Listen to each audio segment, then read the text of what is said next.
narrator.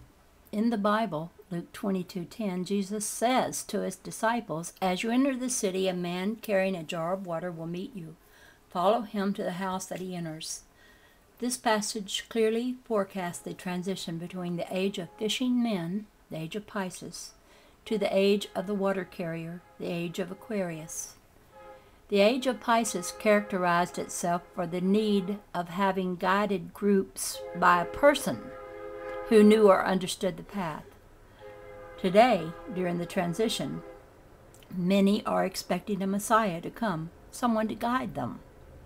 But during the age of Aquarius, one is guided by oneself. Each person will find all their answers inside themselves. There are no masters to follow. Nobody should tell us where to go. Now we have to guide ourselves, but how? Who are the best teachers to show us how to do this? These are the masters that have never spoken, and that's why they are the best masters. The trees. The trees are the ones that can show us the best way to live on this planet, with deep roots into the ground, a straight trunk to channel all the light from the sun toward the earth, and providing oxygen for everything around them so that all beings can live with it. Just by meditating, without closing your eyes and looking at a tree, you will understand what I'm talking about. They were the first ones who came to anchor the light, and that light has to consciously come back to the planet. So be like trees and bring the sky back to earth. And thus, I get to the end. And there's some related articles here. Are you a starseed? Take the test and find out. The Legend of Atlantis, it's time to wake up. Were you part of the first wave indigos, starseeds, walk-ins, and light workers? Anyway, this has been very interesting, and I think that it's probably pretty right on. It resonates with me, I know that.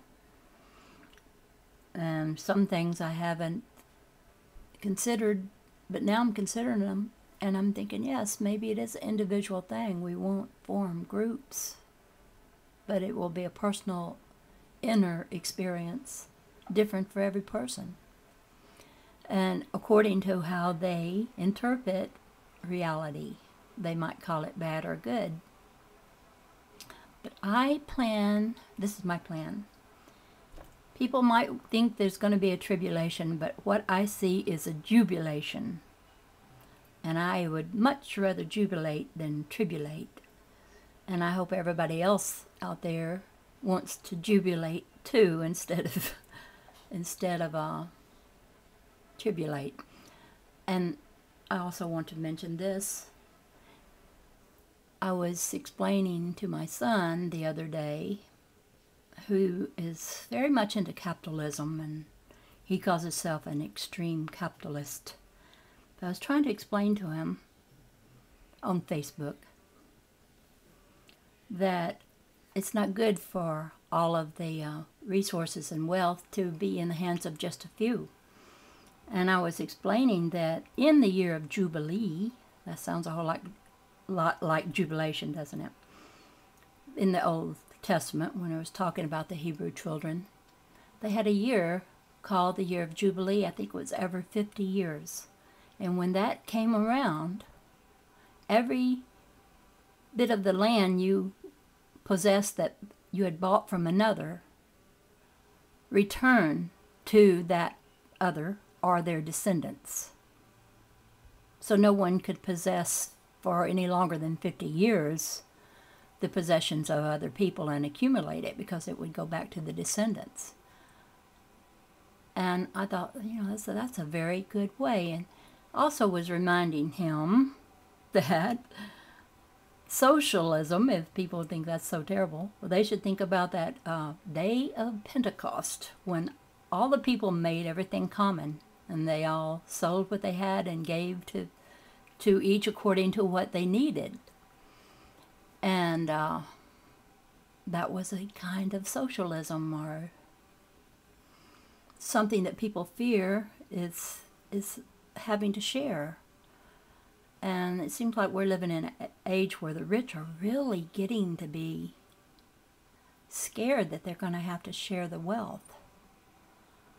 And you don't want to hate them for this. This is their fear speaking.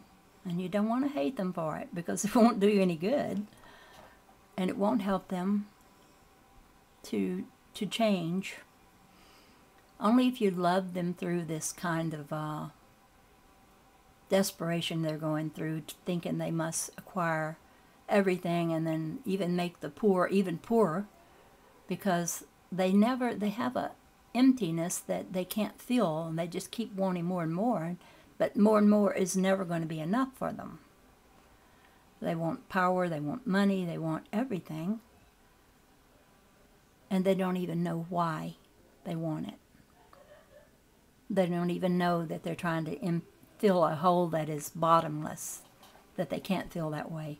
But what they need from us is our understanding and our love.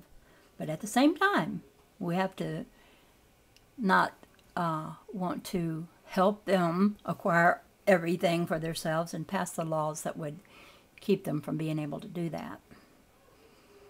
And so that's all I have to say. And I love you people, and I hope I hear from some of you. And this is the Dove Lady, over and out.